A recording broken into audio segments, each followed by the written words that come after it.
नमस्कार मंडळी, स्वागत आहे तुमचं माझ्या एका नवीन व्हिडिओमध्ये। ह्या व्हिडिओमध्ये आपण अगदी मुलांना आवडणारा पदार्थ बनवणार आहोत। तर इथे मी मुगाची डाळ भिजत घातली होती, 1 ते 2 तास भिजवली तरीही चालेल। तर मुगाची डाळ छान भिजली आहे, त्याच्यानंतर मी 2 ते 3 वेळा स्वच्छ पाण्याने धुवून घेतलेली आहे। तर पाहू शकता घरची डाळ आहे म्हणून थोडीशी साल आहे, तरी धुतल्यानंतर सगळी साल जी आहे ती निघून गेलेली आहे। त्याच्यानंतर आपल्याला मिक्सरच्या भांड्यात टाकायचे, बिलकुल पाणी टाकायचं नाहीये, फक्त डाळ आपल्याला पाणी निसरून टाकायचं आहे आणि मिक्सरला छान त्याची बारीक अशा प्रकारे पेस्ट करून घ्यायची आहे। तर मी अशा प्रकारे मिक्सरला फिरवून छान बारीक पेस्ट करून घेतलेली आहे। जास्त पातळ नका करू, पाणी अजिबात वापरायचं नाही आपल्याला। जेवढं मॉइश्चर डाळीमध्ये पाण्याचं आहे तेवढ्यामध्येच आपल्याला छान मिक्सरला फिरवून छान अशा प्रकारे बारीक वाटून घ्यायचं आहे। तर मी इथे पूर्ण मुगाची डाळ वाटून घेतलेली आहे। त्याच्यानंतर 2 चमचा मी इथे रवा टाकलेला आहे, त्याच्यामध्ये रव्यामध्ये छान कुरकुरीतपणा येतो। त्याच्यानंतर अर्धा चमचा आपल्याला जिरे टाकून घ्यायचे आहेत। अर्धा चमचाच्या वर मी जास्त आपल्याला टाकायचं आहे धना पावडर, 1 चमचा टाकलं तरीही चालेल। त्याच्यानंतर अर्धा चमचा आपल्याला गरम मसाला टाकून घ्यायचा आहे, त्याच्याने टेस्ट खूप छान येते। त्याच्यानंतर अर्धा चमचा जिरे पावडर, त्याच्यानंतर चाट मसाला अर्धा चमचा टाकायचा आहे। चाट मसाला नसेल तर आमचूर पावडर टाकू शकता अर्धा चमचा। त्याच्यानंतर कलरसाठी मी भरपूर इथे काश्मीरी रेड चिली पावडर टाकते, तिखट पण नसतं आणि मुलांना तिखट मुलं खात नाहीत तेवढं। त्याच्यानंतर इथे आपल्याला ओवा टाकायचा आहे हातावर चोळून अशा प्रकारे। त्याच्यानंतर आता ह्याच्यात टाकायचं आपल्याला गव्हाचं पीठ। तर हो, आपल्याला गव्हाचंच पीठ टाकायचं आहे, मैदा वगैरे अजिबात आपण वापरणार नाही आहे। गव्हाचं पीठ टाकल्यानंतर चवीप्रमाणे आता मीठ टाकायचं आहे। पीठ जितकं आहे त्याच्यानुसार आपल्याला अंदाज कळतो की इतक्या पिठाला मीठ किती लागणार आहे, तर चवीप्रमाणे मीठ टाका। जर एक्स्ट्रा पीठ लागत असेल तर अजून थोडंसं मीठ नंतर ॲड करू शकता। थोडंसं पिठामध्ये मीठ जास्तच टाका, कारण तळल्यानंतर थोडंसं अळणी लागतं, थोडी टेस्ट नाही येत, म्हणून आपल्याला थोडंसं जास्त मीठ टाकायचं आहे। पाहू शकताय मी आता पूर्ण हे जे गव्हाचं पीठ आहे डाळीमध्ये मिक्स करून घेतलेलं आहे। आता मला पातळ वाटते, कारण चिकट डाळ झाली आहे आणि हाताला पण चिकटते, म्हणून मी अजून पीठ टाकते आहे। तर तुम्ही अजून याच्यात मीठ टाकू शकता, जर तुम्ही तेव्हा कमी मीठ टाकलं असेल तर अजून ह्या स्टेजला तुम्ही मीठ टाका। नाहीतर नंतर आपल्याला अळणी लागत असेल तर किंवा कमी मीठ झालं असेल तर मग नंतर आपल्याला मीठ ॲड करता येणार नाही, म्हणून आपल्याला आत्ताच बघायचे आहे चव आणि मीठ ॲड करून घ्यायचं आहे आणि छान मळून अशा प्रकारे घट्ट असा गोळा बनवून घ्यायचा आहे।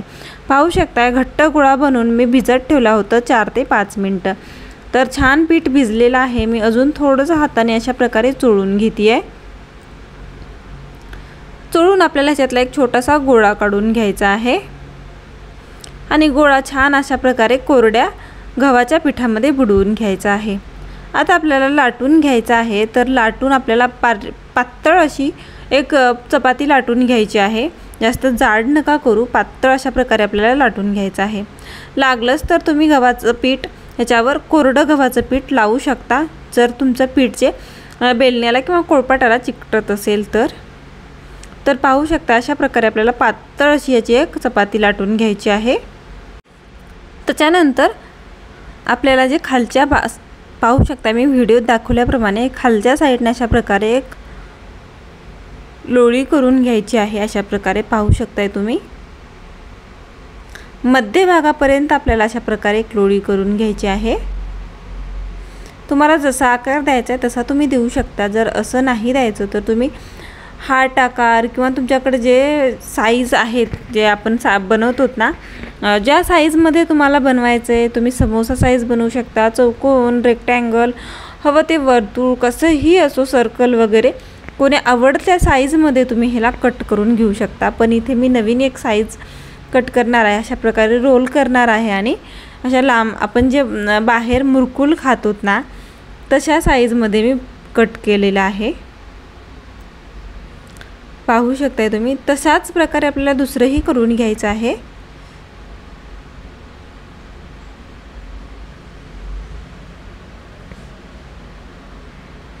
म्हणजे जास्त जाड होणार नाही आणि जास्तही पातळ राहणार नाही, म्हणून मी इथे 2 भाग केलेले आहेत एका चपातीचे।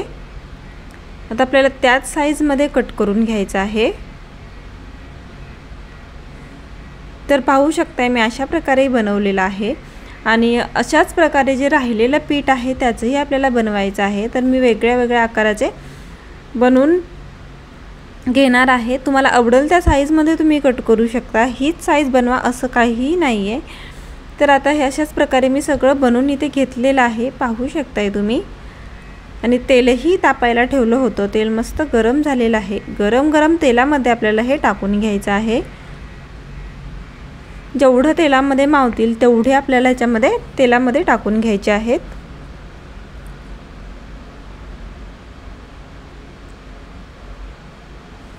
पाहू शकताय भरपूर मी टाकलेले आहे, त्याच्यामध्ये खूप सारे मावलेले आहेत। आता आपल्याला 2 मिनिटं ह्याला छान तळू द्यायचं आहे। बिलकुल आपल्याला याच्यामध्ये पळी वगैरे झाऱ्यात काहीच घालायचा नाही आहे। 2 मिनिटं तळल्यानंतरच आपल्याला ह्याला पलटवून घ्यायचं आहे, म्हणजे दुसऱ्या साईडने आपल्याला ह्याला छान तळून घ्यायचं आहे। आणि खरपूस कुरकुरीत कलर येईपर्यंत आपल्याला ह्याला तळून घ्यायचं आहे। तर 3 ते 4 मिनिटं मी स्लो गॅसवर, म्हणजे आतून पण तळलं पाहिजे म्हणून मी 4 ते 5 मिनिटं ह्याला छान तळून घेतलेलं आहे। पाहू शकता आता थोडासा कलर चेंज झालेला आहे, पण आपल्याला अजून छान कुरकुरीत कलर येईपर्यंत तळायचं आहे। 2-2 मिनिटांनी आपल्याला सतत हलवत राहायचं आहे, म्हणजे एका साईडने तळल्यानंतर दुसऱ्या साईडने पण तळावं लागतं। पाहू शकताय मस्त कलर आलेला आहे। आता मी एका प्लेटमध्ये काढून घेतेय। सगळ्यात आपल्याला बाहेर काढायचे आहेत।